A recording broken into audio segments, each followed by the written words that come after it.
Frères et sœurs dans le Seigneur, bonjour, bonsoir. Cela dépend de l'endroit où vous nous suivez. En ce moment, vous suivez Mamie Ange TV. Mamie Ange TV, votre chaîne chrétienne qui parle de la femme. Et nous vous disons merci, merci de nous suivre, merci de nous capter de là où vous vous trouvez. Merci beaucoup. Et nous disons merci à l'Éternel, notre Dieu, qui a renouvelé les souffles de vie gratuits à chacun de nous. Nous lui disons merci pour tout ce qu'il a accompli dans notre vie. Et merci aussi à vous, vous qui avez suivi notre vidéo de la fois passée. Merci beaucoup pour vos commentaires. Merci beaucoup pour vos suggestions. Nous vous disons merci et aujourd'hui, nous sommes encore devant vous. Nous sommes là devant vous pour vous parler encore de la femme. Nous sommes venus parler de la femme et aujourd'hui, nous allons aborder les caractéristiques de la femme chrétienne. Les caractéristiques de la femme chrétienne. Et avant toute chose, nous allons écouter, je vous prie d'écouter attentivement cette belle mélodie de notre frère Gilles Daki. C'est parti.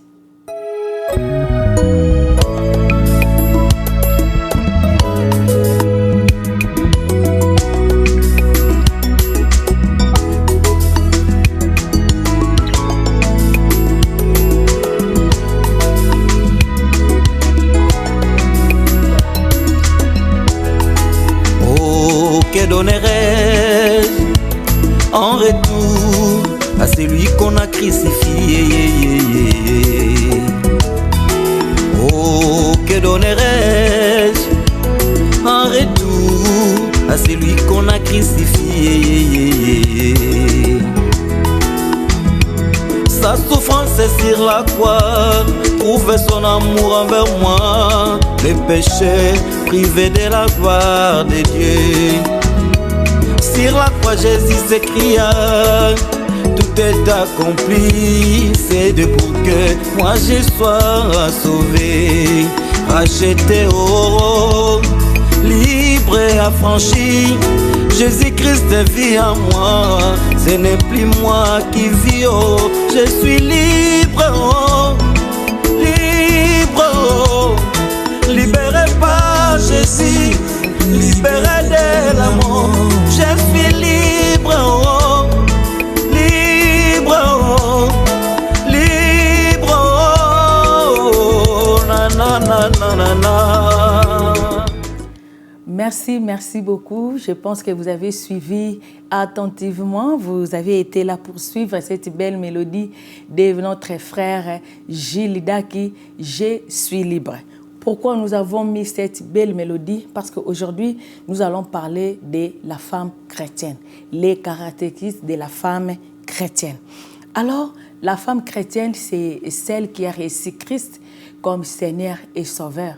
C'est une femme que l'Éternel a créée, mais elle diffère des autres femmes parce qu'elle, elle a reçu Christ comme Seigneur et Sauveur. Si vous avez entendu, si vous avez suivi attentivement cette belle mélodie de notre frère Gilles Daki, Je suis libre. Dans cette mélodie, notre frère dit qu'il est maintenant racheté, libre et affranchi. Racheté, libre et affranchi. Jésus-Christ vit en moi. Je suis libre. Je suis libre. Je suis racheté, libre et affranchi. Alors, la femme chrétienne, c'est cette femme qui a reçu Christ comme Seigneur et Sauveur. Elle est libre, elle est affranchie, elle est rachetée. Elle a été rachetée par le Seigneur. Le Seigneur a versé son sang à la croix à cause d'elle. Ce n'est pas seulement pour les hommes, mais c'est pour la femme aussi. Le Seigneur a versé son sang à la croix. Merci beaucoup à notre frère Gilles Daki pour cette belle mélodie. Alors, les caractéristiques de la femme chrétienne. Quand on parle des caractéristiques de la femme chrétienne, c'est une femme qui a reçu Christ, comme on vient de le dire tout à l'heure. Et c'est cette femme-là qui est différente des autres femmes. Différente des autres femmes. Elle a des caractères de Christ. Elle a des caractères de Christ. Alors, quand on dit les caractéristiques de la femme, qu'est-ce qu'on peut dire de ces caractéristiques-là? Ces caractéristiques, nous voyons les premiers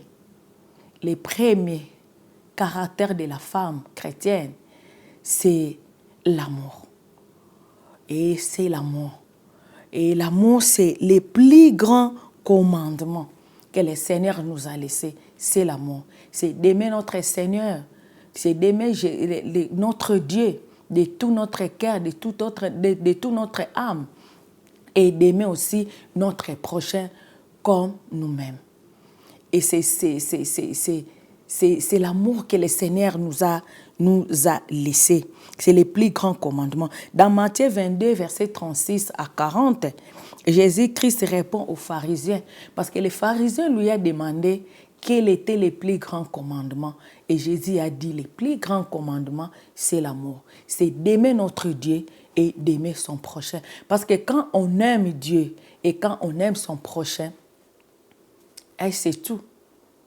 C'est pour cela que le Seigneur a dit, c'est le plus grand commandement.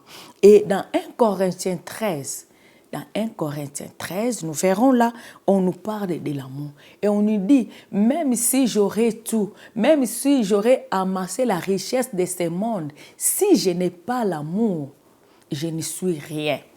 Si je n'ai pas l'amour, je ne suis rien. Et l'amour, c'est ce qui valorise la femme chrétienne. C'est l'amour, c'est ce qui diffère la femme chrétienne des autres femmes. La femme chrétienne doit avoir l'amour. Doit avoir l'amour. Et à partir de cet amour, nous allons ressortir plusieurs caractéristiques aussi de la femme chrétienne. Plusieurs caractéristiques vont sortir de l'amour. Quand vous lisez du premier verset au verset 13 de 1 Corinthiens 13, on nous dit que l'amour va la patience. Quand on a l'amour, on a la patience. La femme chrétienne, c'est cette femme-là qui est patiente. C'est cette femme-là qui est patiente. C'est cette femme qui a la capacité de persévérer. C'est cette femme-là qui a la ténacité d'attendre le temps de Dieu. La patience, c'est l'attente du temps de Dieu. La patience, c'est la persévérance. On est là, on attend. La femme chrétienne est une femme qui est patiente. Parce que comme le Seigneur lui a laissé l'amour nous procure la patience et la femme chrétienne doit être patiente. La femme chrétienne doit être patiente. Femme, là où tu es, tu dois être patiente. Là où tu es, tu dois persévérer. Tu dois attendre le temps de Dieu. Notre Dieu est le maître des temps et des circonstances. Il sait ce qu'il fait dans la vie de ses enfants. Toi, tu ne peux qu'attendre la volonté de Dieu. Tu ne peux qu'attendre le temps de Dieu. Ne sois pas pressé. Dans tout ce que tu fais, ne sois pas pressé. Ne sois pas pressé, ma chère. À part la patience, nous avons aussi la bonté. L'amour procure la bonté. La bonté, c'est la disposition de faire du bien. La disposition de faire du bien. Oh, bien-aimée dans le Seigneur, chère femme, tu es une femme chrétienne, tu dois être une femme qui procure la bonté. Tu dois être une femme qui communique la bonté. Tu dois être une femme qui est disposée à faire du bien aux autres. Quand tu es là, partout où tu es une mère, tu dois communiquer la bonté. Tu es une mère, tu dois donner la bonté à tes enfants. Tu es une femme mariée, tu dois communiquer la bonté à ton mari, à ta belle famille, même aux autres. Tu es responsable dans une église, tu es fidèle dans une église, tu dois communiquer la bonté. Tu es là disposé à faire du bien à tout le monde. Même si quelqu'un t'a injurié, même si quelqu'un, tu sais que cette personne-là ne fait pas de toi, ne t'aime pas, toi tu es là pour donner, pour être disposé à faire du bien. À part la bonté, nous avons aussi la justice. La femme chrétienne, c'est une femme qui est juste. La femme chrétienne, c'est une femme qui est impartiale. C'est une femme qui fait ce qui convient. Il ne faut pas dire non parce que c'est mon frère, c'est ma soeur, c'est ma maman, c'est quelqu'un de ma famille. Donc, je dois privilégier les autres au détriment des autres. Non, non, non, non. Tu es juste, tu dois être juste dans tout ce que tu fais. Même quand tu tranches, même quand tu fais quelque chose, sois juste dans tout ce que tu fais. Sois impartial. Ne prends pas la position d'une personne au détriment de l'autre. Si quelqu'un a fait quelque chose, tranche comme le Seigneur. Tranche avec l'équité. Ne sois pas injuste. Et l'amour aussi, il fait en sorte que la femme chrétienne ne soit pas jalouse. Que la femme chrétienne ne soit pas envieuse. Oh, chère femme chrétienne, ne sois pas envieuse. Cette femme-là qui est envieuse, qui voit tout ce qui se passe chez les autres, il veut s'en procurer. Qui voit tout ce qui se passe chez les autres, il veut prendre ça. Non, non, non, non, non. La femme chrétienne, c'est une femme qui ne peut pas être envieuse. Chère femme chrétienne, ne sois pas jalouse de l'autre. Ne sois pas jalouse de la bénédiction de l'autre. Quand le Seigneur bénit une autre personne, sois contente de la bénédiction de l'autre. Ne sois pas jalouse. Ne sois pas envieuse. Quand le Seigneur bénit ton ami, bénit ta soeur, bénit ton frère, sois heureuse pour la personne. Ne sois pas envieuse. Et nous voyons aussi que l'amour, la femme chrétienne ne peut pas être orgueilleuse. La femme chrétienne ne peut pas être orgueilleuse. Tout ce que nous avons, c'est le Seigneur qui nous a donné. Nous ne méritons pas. Tu es belle. Tu as toutes les capacités que le monde t'a données. Tu as tout ce que tu peux. Tu as un master. Tu as un doctorat. Tu as un bon mari. Tu as de la richesse. C'est le Seigneur qui t'a donné. Et ne sois pas orgueilleuse pour tout ce que le Seigneur t'a donné. Et ne minimise pas les autres. Ne minimise pas les autres. Tu ne peux pas être orgueilleuse. Tu es une femme chrétienne. Tu dois avoir les qualités de notre Seigneur qui a aimé tout le monde. Et ici, on nous dit l'amour nous procure la bonté. L'amour ne nous amène pas à être arrogante. Ne sois pas arrogante, ma soeur. Ne sois pas arrogante, ma fille. Tu es trop intelligente, tu es sage partout où tu es. Les gens t'admirent. Ne sois pas orgueilleuse. Et l'amour nous amène aussi à être honnête. L'honnêteté. La femme chrétienne, cette femme chrétienne que le Seigneur a créée, qui a reçu Christ comme Seigneur et Sauveur, c'est une femme qui est intègre. C'est une femme qui est honnête. C'est une femme qui s'abstient des mauvaises choses. Elle est honnête. En fait, c'est la même chose avec la justice. Elle fait ce qui est juste. Elle est honnête dans ce qu'elle fait. C'est une femme chrétienne. Si tu es une femme chrétienne, tu sais que tu n'es pas honnête, tu n'es pas juste, tu ne procures pas la bonté. Pose-toi la question si tu as vraiment reçu Christ comme Seigneur et Sauveur. La femme chrétienne, c'est une femme qui ne voit pas son propre intérêt. Non, elle ne voit pas son propre intérêt. Au contraire, c'est une femme qui cherche l'intérêt des autres. C'est une femme qui procure l'amour. Elle cherche l'intérêt des autres. Il cherche à donner la solution. Comme on avait dit dans notre première vidéo, nous avons dit que la femme a été créée pour être un appui, pour être un secours, pour être un soutien. Elle est là pour donner la solution aux autres. Elle est là pour soutenir. Tu n'es pas là pour ton propre intérêt. Ne fais pas des choses pour ton propre intérêt. Fais des choses pour l'intérêt des autres. Sacrifie-toi. La Bible nous dit dans Jean 3,16, quand Dieu a tant aimé le monde, il a donné son Fils unique, afin que quiconque croit en lui ne périsse point, mais qu'il ait la vie éternelle. Jésus-Christ est sacrifié. À cause de l'amour, Jésus-Christ est sacrifié. il n'a pas cherché son propre intérêt. Son propre intérêt était de rester au ciel. Son propre intérêt était de rester. Mais non, il s'est sacrifié pour toi, il s'est sacrifié pour moi. Et il s'est sacrifié pour toi, la femme. Toi qui es la femme, le Seigneur Jésus s'est sacrifié pour toi. Et toi qui es femme, là, tu es obligé de donner de toi-même pour les autres, de te sacrifier pour les autres comme le Seigneur s'est sacrifié. Et l'amour ne soupçonne point le mal.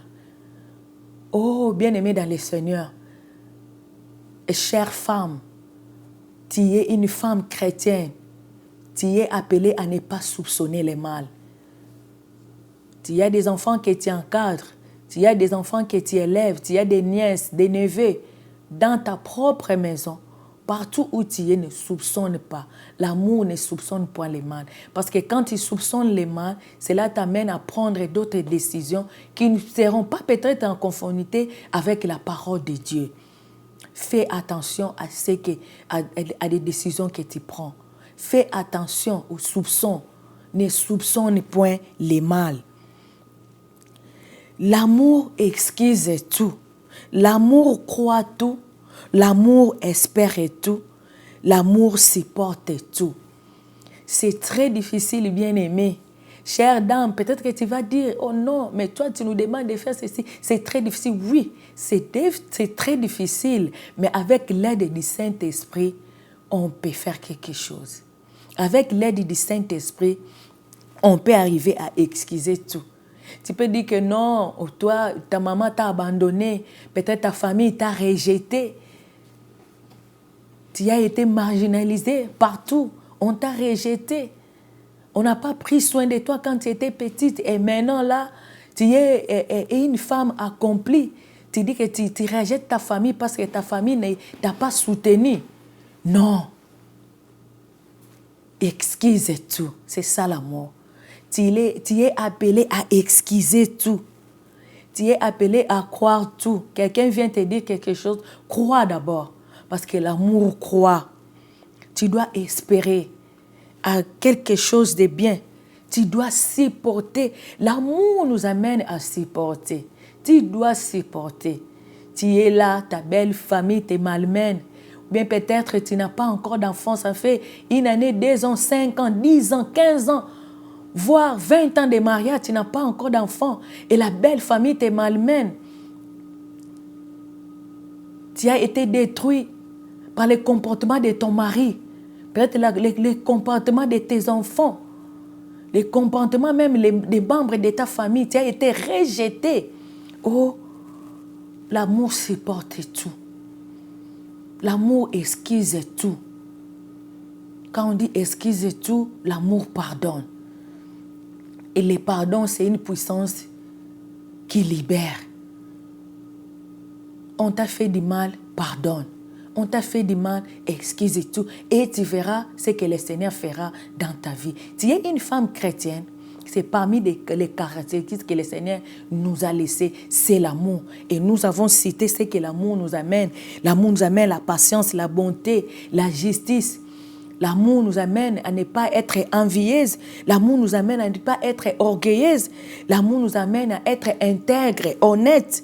L'amour nous amène à ne pas faire seulement notre propre intérêt, mais l'intérêt aussi des autres personnes. L'amour nous amène à supporter. L'amour nous amène à ne pas soupçonner. L'amour excuse tout. L'amour croit tout, espère tout et supporte tout.